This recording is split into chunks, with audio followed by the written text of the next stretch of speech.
ชั้นสูงไปอาหารชั้นสูงบ่จ้าสมาหัวเหลือมองไปแทะบ่ใส่หมวกบ่ใส่เมียกบ่อ้างทองใจกราบสวัสดีตอนสวยด้วยพี่น้องตอนนี้นะไอ้แค่คนนี้มีนัดกันจ้าแต่ตอนอื่นรอบ2 เท่าแล้วเราก็จะเข้าป่าไปแย่เอาไข่มดแดงที่เพิ่นเห็นไว้ก่อนว่าซ่านมันสิได้คือ2 เท่าแย่บ่มองข้างมีป้าดอนนี่แล้วเพิ่นเข้าไปแย่นี่เด้ห้างนี่เด้มันอันแง่บังดูมันห้างบ่ห้างแล้วว่ะอุ้ยนักห้างแล้วอุ้ยไข่ห้างน้อยๆกะไข่จริงๆเด็กจักรจันทร์กับห้องตัวเดี๋ยวพี่น้องเลยอู้ยเป็นตะไคร่แท้บ่อไข่นะจักรจันทร์ร้องแซวคือสูงครับพี่น้องผู้ห้างมักง่ายนะจะแง่ได้บ่แง่ซีดาวเอาโอ้บ่เถิงเฮ้ยเคยขึ้นลองมึงสิขึ้นมาพงนามัดนางก็ย้อมนะจ้านางสิขึ้นจ้าได้สิขึ้นมาง่อยต่อยได้หนิจ้ามันคือของหูนะจ๊ะไอ้ตาหน้าใช่มันก็บูเลยมันคือขยะห้างมันใช่ข้าวนี้ห้างมันอยู่ในใสมึงหม่นขึ้นนะเฮ้ยหน้าต้มเลย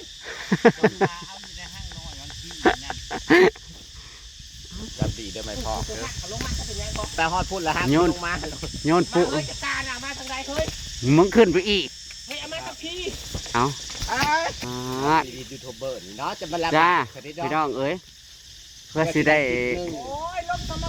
คลิปแล้วเพื่อสิได้กินรถจะมาคือจับอาแม่มึงยุตาจะได้แล้วตับเพื่อนกูว่าแล้วไม่ต้องเข่าตามึงเลยขนาดนี้นะเฮ้ยใครอยู่เฮ้ยจักยังบ่เห็นโอ้ยจับไข่เป็ดเพราะเป็นตาย่านเอลีโอ้มันกลัวบักเทปตกได้บ่เฮ้ยมันสิบ่กลัวบักเทปตกอยู่เวียงจันทร์บ่ขนาดผู้ปาดไข่มันตกปุกเปกได้จ้าเพราะว่ามันครบทั้งลุมต้องเห็ดไว้แน่โอ้ยมันฮีนี่น้อยมันนักกระตาอยู่บ่โอ้ยลมเนี่ยจะไม่เอาหมดผมไม่ยุ่งตาเนาะเอาที่ไรเขามาบอกเขาก็ไปทางเงี้ยเท่าไหร่มันบ่เข้ากระโบกตาบ่มันมีบ่แดงกัดแต่ว่านี่มองเทิงหัวเธอนี่แห้งกับห้างใหญ่ผู้บ่แม่นบ่แม่นเนาะฉันคิดว่าห้างหมดแดงบ่แม่นซะว้าพี่มาได้อยู่20 บาทได้อยู่10 บาทว้าวคือว่าใครลายได้อยู่เหรอแม่พูนะมันออกได้20 บาทได้อยู่มันยังอยู่เหรอเนาะเอาหมดพดไม้ใช่ไหมเฮ้ยมันจังบ่แตกโอ้ยขี้หมูกับสีขี้เดียมากินหัวอาหารและเห็นว่าตุยผู้หายเฝ้านายดอกฮันนี่เห็นว่าหัวเหลี่ยมมองอย่าเฝ้าขี้ดอกเฮือกายแง่ไข่มาแดงมานอยู่เด้อสายอย่างนี้บ่แน่น้องไม่เชื่อแม่น้องแม่กับแม่เขาว่าเบิ้งกับพี่คนก่อนในกกุ้งนะในกมาชิดไม่เชื่อได้ไหมแม่เนาะแม่ห้างห้างเป็นฝาอยู่นะนี่เดี๋ยวจะเข้านั่งเนี่ยก่อน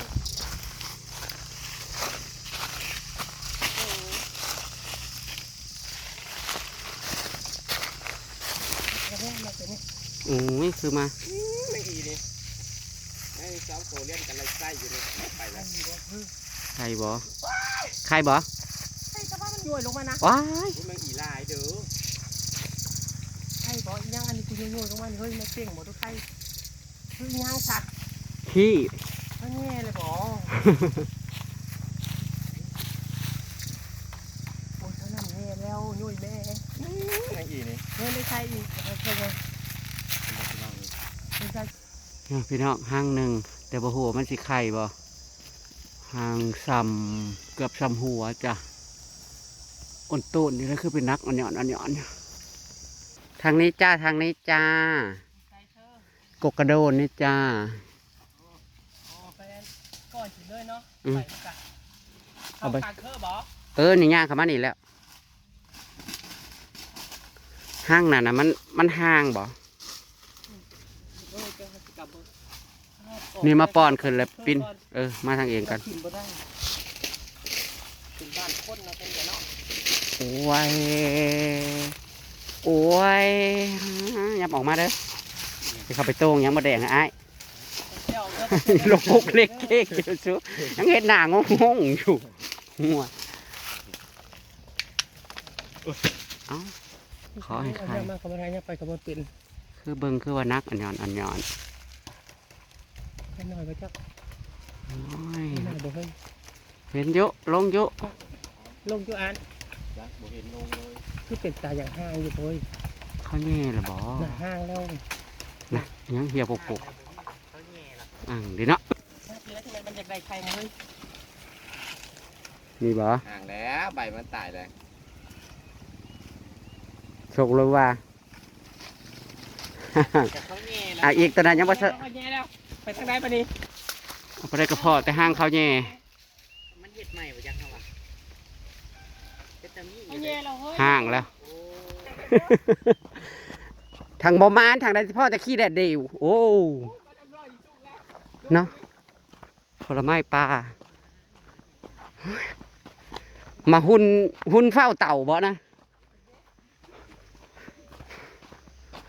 โอ้ยสมฮ้อนทะเลแต่ใจหาดล่ะใจยะหาดโหเจอกันยะหาดอันนั้นกับบ่แม่นบ่นะเฮ้ยพวกน้ำเกียงแม่นบ่นะอย่าขื่ออยู่ได้นะในปลายมันนะสูงได้นะไปตะไคร้อยู่บ่คันเข้าบ่แย่ก่อนเนาะแหน่แสดงว่าเองตาดีได้เฮ้ยว่าอ่านทำมาคือประเทศทางหมดเด็กช่องทางนี่นะสองหางพูเทิงบ่เฮ้ยเขาแย่แล้วมิจักใช่แม่งอีจรีอยู่ที่ก๊กยังที่ก๊กนี่บ่ตัววางลุ่มนะไปตัดไข่ได้เนาะสันผิดจะเลยโค้งอยู่อย่าคืองูวันเกี่ยวกันนี่แล้วเกี่ยวนะจ๊ะเดี๋ยวแต่พาจะมาหาแย่เนาะไข่อยู่บ่ไข่อยู่ว้ายเฮ้ยเบิดห้ามคู่เพื่อนเลยแล้วบางกิจเดี๋ยวนี้นะไม่ใช่ห้างเลยเนี่ยแง่นะกะสีดาวแน่มันห้างแล้วเฮ้ยมันบ่เป็นตาดาวสีดาวเธอกับบ่เท่าไปหาทางไหมโอ้ยมันปลุกอยู่ข้องมวยแขกคนนั้นมันจะกินไข่เพื่อนไผ่นี่นั่นไปขึ้นมึงดูฮะน่ะน่ากันยุ่มเฮ้ยรีสอร์ทไผ่เฮ้ยเลยนะมึงก็อยากอยู่บ่ยังเขาปั๊บไม้ขันจะขึ้นปะรีสอร์ทผู้ใดมาเห็นอยู่กลางป่า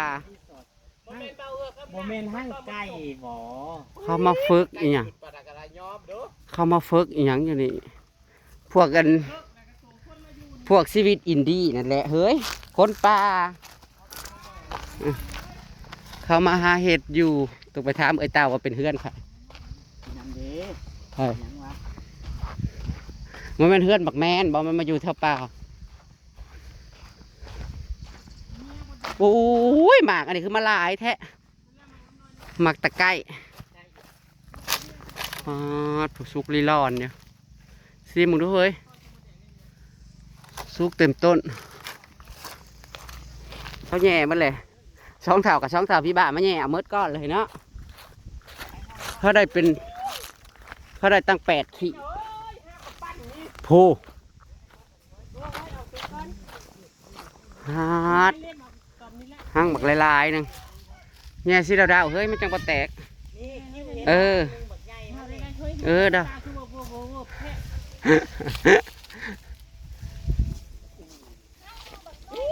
นี่ข้างนี้นะเฮ้ย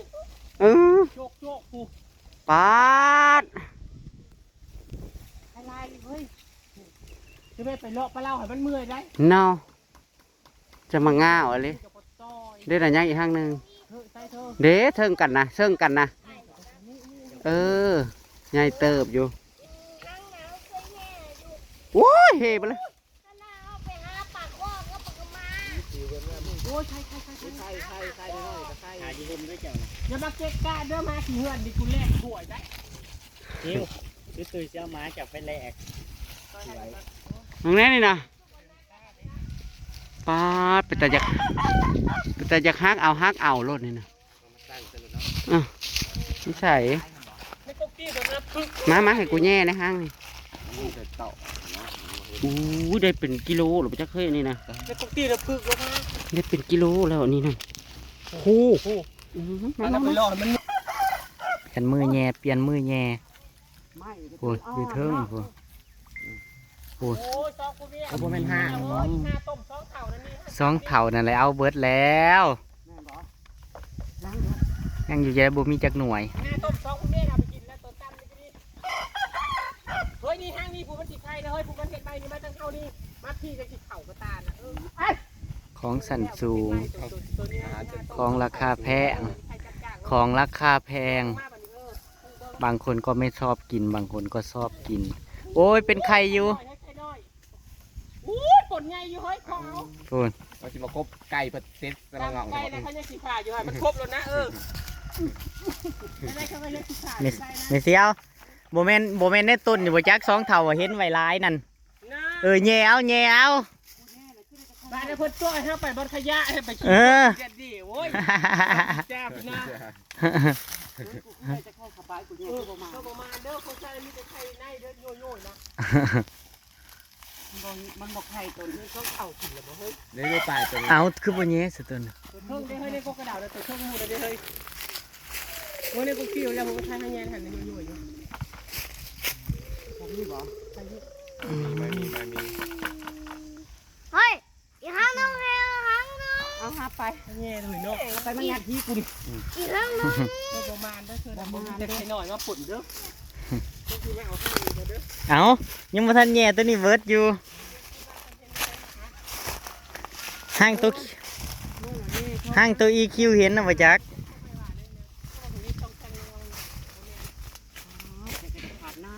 ก็ไม่จิ้วตัวนั้นเขาแย่ข้างเดียวนึงแต่มันจะไข่ดาวเขาแย่ข้างนอกข้างนอกบริเวณยังมองได้อยู่ นี่เด้ห้างตัวนี้คือบ่ทันแย่นี่เฮ็ดอ่อนโตนอยู่บ่เห็นบ่นี่แม่เสียวแต่ว่าอยู่พวกลำไยนะพวกม่วงนะ ว่าไปหาไม่เมื่อยอันน่ะข้างไก่ด้วยอันนั้นไก่ พุ่งผู้ใดหยุดโยก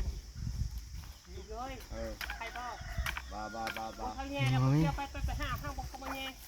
แล้วก็ท่อมเลยใช่แบกเตะเฮือนเขาเลย อีโนดพูนปลูกซองเถาเข้าแย่แล้วแม่เสียว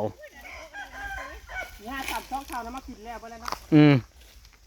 ก็พ่อเขาจะบ่มากเขาไปให้ดอกไม้ดาวเรืองโอ้ยเขา เขาลอยลงมากระโดดเฉพาะแม่เว้ย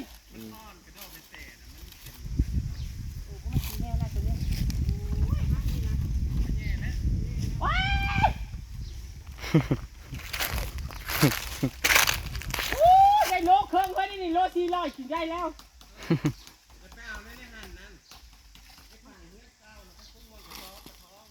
กูจะไปเอาอยู่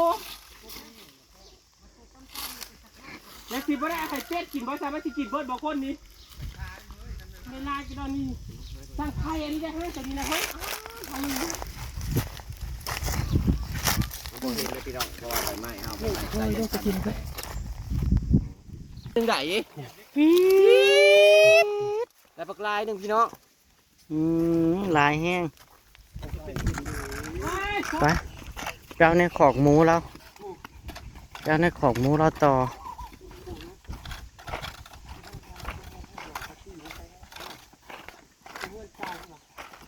นี่ใส่เฮือนเก่าหลังจากกระลังนี่แม่นบ่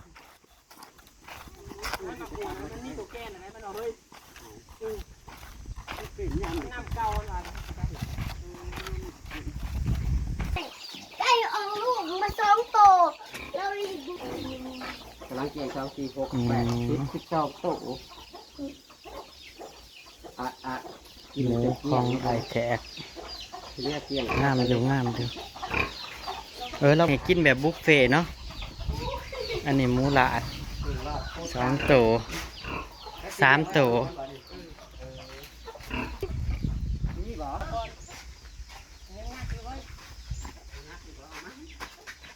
โอ้ยมีอยู่เมเซียวอุ้ยผุนอุ้ยไข่อีหลีเมเซียวไข่เอามันเบิด มันใครไงก็ได้ช่วงนึงสิได้ลายให้น้อยบ่เฮ้ยพวกคนข้างนี้ อุ้ยเมเซียวหลายอยู่ผุนมันปนกันอยู่ปีแสดงว่า2เท่าบ่เห็นมามองนี่ พวกแรกมันเขาสระนั่นน่ะมีแต่ห้าง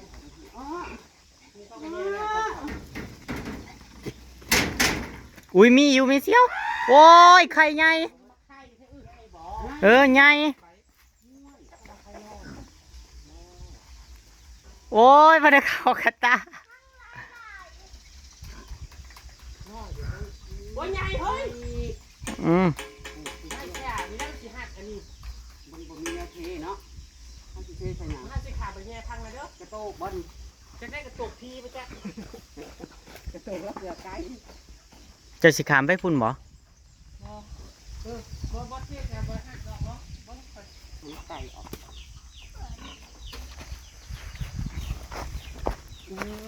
ปี๊ดเอาครับ มันไก่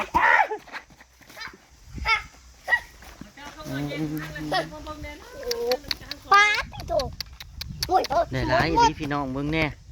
ปี๊ดถ้วยบักใหญ่มัน ได้ลายอีหลี ถ้วยบักใหญ่มันพี่น้องเอ้ยพุ่น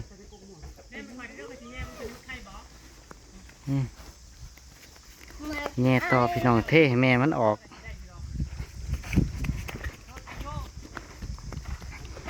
ปี๊ดเฉพาะในต้นมะม่วงนี่กาพี่น้องเอ้ยห้างนั่นห้างเต็มที่ ให้นกให้นะเขาบอกตัวมันบดละ ห้างตัวนี้เราประทันละแง่แต่ว่าอยู่เด้เฮ้ยห้างใหญ่ๆนะ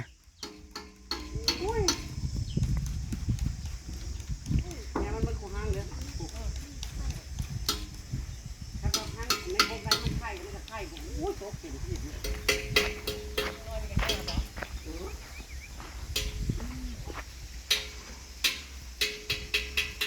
มาล่อเบิงพี่น้อง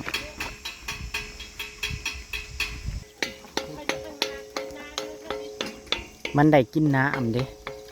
มันมีน้ำแล้วมันไข่มันได้กินน้ำน้ำหมู ทางตายเนี่ยนี่โล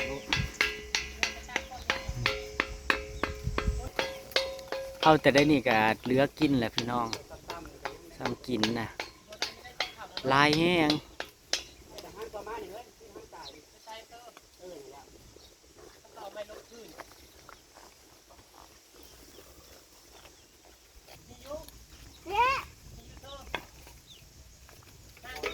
อุ้ยมีอุ้ยเมเซียวมีตะไคร้ใหญ่ๆอุ้ย ตัวห้างตายเนี่ยบ่มีบ่ นี่ของเนี่ยมันมีแต่ตัวลำของเอื้อเนาะแหละมันกับบ่นาเนาะแล้วมันเปลี่ยนออกไปจะไปแง่ขันเกินขึ้นแง่ขันก่อน คิวมันสิถือขา ขันแก่ลูกหน้าต้มเหมือนกันเนาะ เอาอีกแล้ว หน้าแขกนี่ อุ้ยไข่อะลิ ไข่อีหลีเนาะ อืม เขาไปช่วยใช้ตาตัวเอง นั่น ใช่ใช่ฮะใหญ่ๆลูกในจังหัวเท่านั้นเนาะ จะคือบ่บอกพ่อแขกเจ้าแง่ขายคิว กาเขาบอก เจ้าต้องบอกพ่อแขกเจ้าว่าพ่อเลี้ยงหมุดแดงไว้แง่ขายไว้อย่างสีในขอบหมูเฮาหลายกระดอ อ้าวเท่านี้เขาจะเลี้ยงไว้อยู่ไหน แม่นบ่ เอาตัวมา เออ แม่เด้อนี่ตายแล้วตัวนี้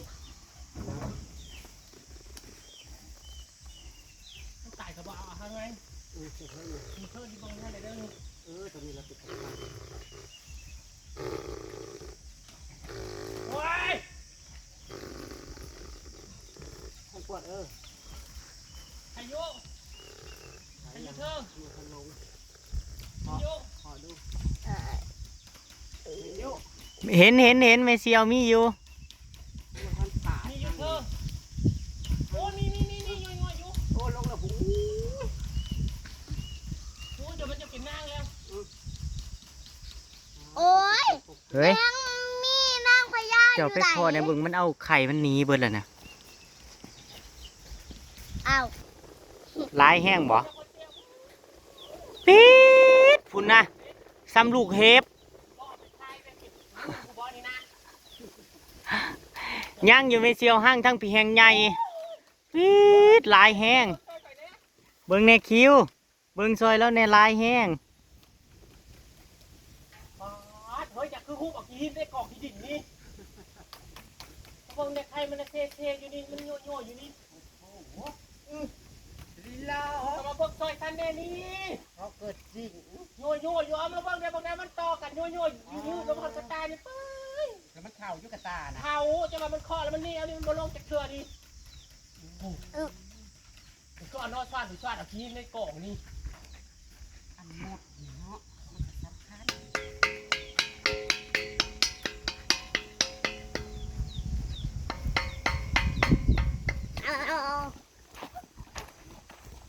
มาได้คุณพี่ต้อยขันเจ้าเนาะ ออกมาพี่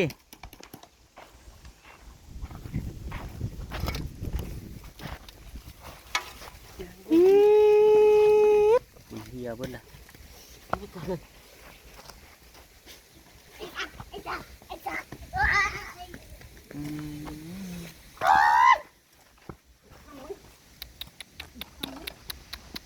พี่น้องเบิ่งเนี่ยลายแห้งมีแต่ไข่ตรงๆใหญ่ๆคุณอืม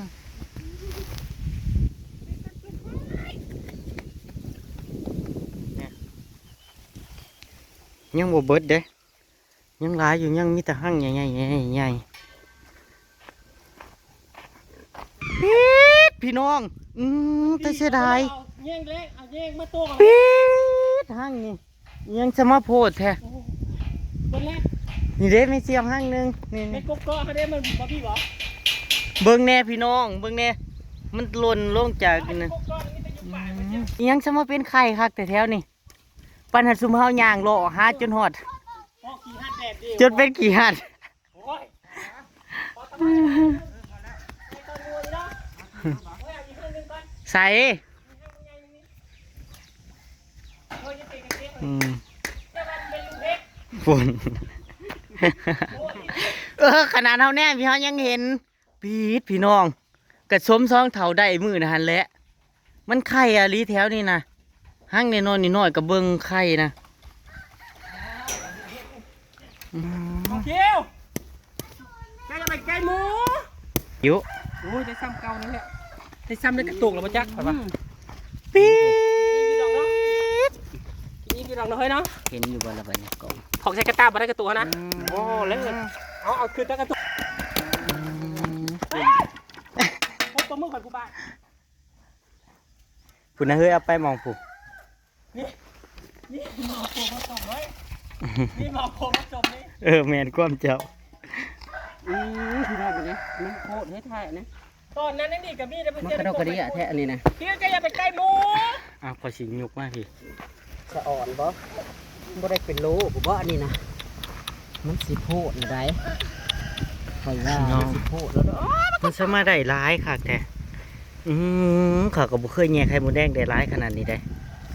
ร้ายแห้งพี่น้องมีแต่ไข่ตรง เอา ๆ บ่ พุ่น มีแป้ง ต้นมันยิ่งกระดึ๊บ เอาบ่มีแป้งมาใช่เนาะ แต่ยางมันเกี่ยวมันจะออกมาแล้ว อืม ไปพี่น้องคือว่าเกินคาดนะเจ้ามื้อนี้จะตามคลิปหน้ากันแล้วกันเนาะพี่น้อง ไป จ้า อำลาพระจากพี่น้อง ตื่นต่อจ้า ไปกับพี่น้องสวัสดีครับผม สวัสดีจ้าจะเคยกินยุก อิหยังกินจากไหนถ้าจะเป็นหยังจากก็เป็นก่อนผัวยังหน่อยเฮ้ยเป็นยังไงพี่น้องลายแห้งอะไรในต้น เม็ดมะม่วงหิมะ อืม พานต์ เต็มพุ่นเต็มเลยอยู่นั่นน่ะ ขายอยู่บ้าน น่ะเต็มอยู่พี่น้อง เป็นน้ำปอดๆแล้วนั่นมันเสีย มะม่วงอีนั่นนะพี่น้อง เ